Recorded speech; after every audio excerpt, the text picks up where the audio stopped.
J'aime beaucoup l'Église protestante unie de France, dans laquelle je suis né, qui m'a apporté le fait de m'épanouir dans la foi et qui m'a appelé pour que je sois au service de cette dimension-là.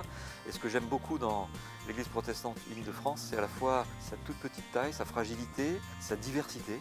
On a des lieux de vie, des régions, des paroisses qui sont très très diverses, parfois fragiles, parfois en dynamique. Il y a des spiritualités, des théologies diverses, mais tout ça est uni dans le Christ, dans le Seigneur.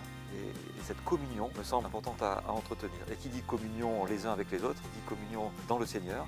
Et c'est là le fondement en fait. Le Christ au centre, Dieu présent avec nous, l'Esprit Saint qui souffle à travers nous. Donc la disponibilité à la parole de Dieu, à l'Évangile, à l'Esprit Saint. Rien n'aurait de sens si tout n'était pas pris dans cette source.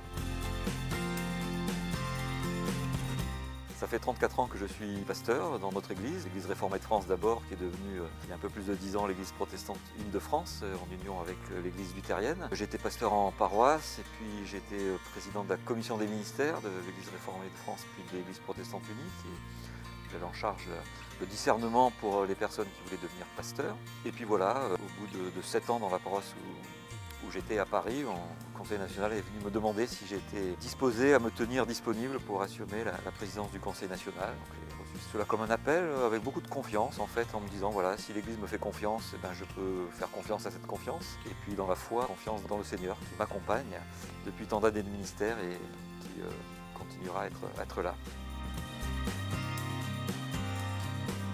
Alors la présidence de l'EPUDF, c'est en fait la présidence du Conseil national de l'EPUDF, donc il y a une dimension collégiale, c'est extrêmement important. Donc il y a 20 personnes, moitié pasteurs, moitié laïcs, qui sont élus par le synode national avec la charge de faire en sorte que l'Église protestante unie soit en ordre, fonctionne bien et puis soit essentiellement au service de sa mission. Et essentiellement de permettre à ses membres de bien vivre l'Évangile, de le partager et de pouvoir ainsi être témoins du Christ, de cette bonne nouvelle qui nous remplit de confiance et de joie. Alors, le rôle du président, c'est de veiller à ce que tout cela fonctionne. Donc il y a une part, on pourrait dire, de chapeauter une organisation. Il y a une part de proposer un élan, ou en tout cas de soutenir les divers élans, parce qu'on est une église très très multiple, avec beaucoup de richesses et une grande diversité humaine, sociologique, théologique. Et donc faire en sorte que tout ça tienne ensemble dans la foi en Jésus-Christ. On pourrait dire presque que c'est un ministère pour veiller sur l'église, pour bien veiller bien et puis avec bienveillance.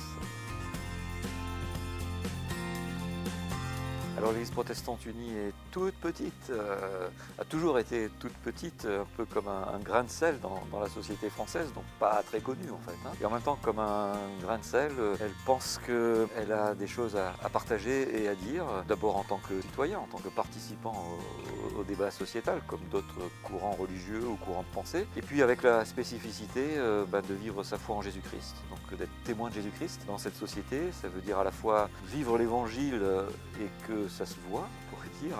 L'Évangile dit, Jésus dit viens et vois. Voilà, être témoin de cette manière-là, c'est-à-dire être une micro-société qui montre qu'il est possible de vivre ensemble. Et ça, c'est un des gros défis de notre société, où il y a quand même beaucoup de tensions, beaucoup d'anathèmes les uns sur les autres, la parole est beaucoup faussée, il y a beaucoup de rejet de boucs émissaires, et donc montrer qu'en Église, on peut vivre sainement la diversité, en communion autour du Christ, c'est être signe que dans la société, en communion humaine, on peut le vivre. Je verrai la mission de l'Église protestante unie dans la société de rappeler, voilà, au nom de Jésus-Christ, que les petits, les exclus, les mis de côté ont toujours été au centre de la présence de Dieu, et nous en sommes témoins.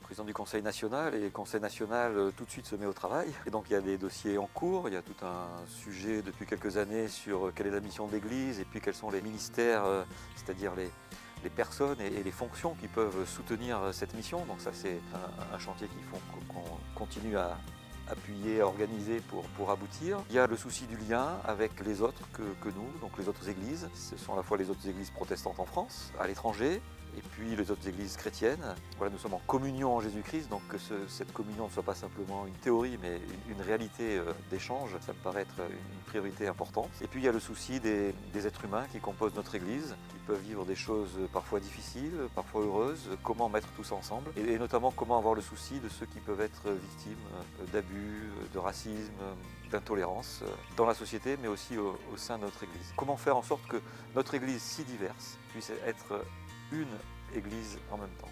comment le lien, on appellerait ça le lien synodal en langage interne, puisse être vivant.